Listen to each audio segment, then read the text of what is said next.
To see your wallet address on Binance, follow these steps. First, log into your Binance account using your email and password. If you have two-factor authentication enabled, enter the code sent to your phone or generated by your authenticator app.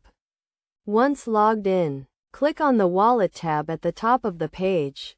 Then select Fiat and Spot from the drop-down menu. This will take you to your wallet overview page where you can view all your balances.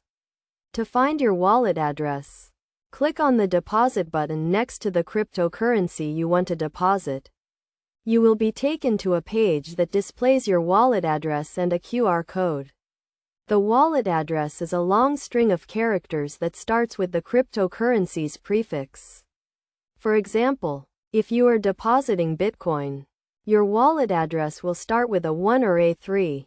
You can copy the wallet address by clicking on the Copy button next to it.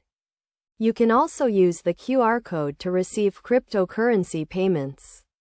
It is essential to note that each cryptocurrency has its own unique wallet address.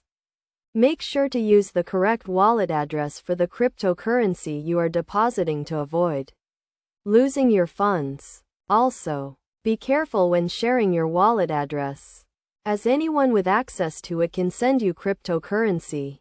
However, they will not be able to withdraw funds from your account without your login credentials and two-factor authentication code. In conclusion, finding your wallet address on Binance is a straightforward process. Simply log into your account, go to the Wallet tab, select the cryptocurrency you want to deposit, and click on the Deposit button. Your wallet address will be displayed on the next page, and you can copy it or use the QR code to receive payments.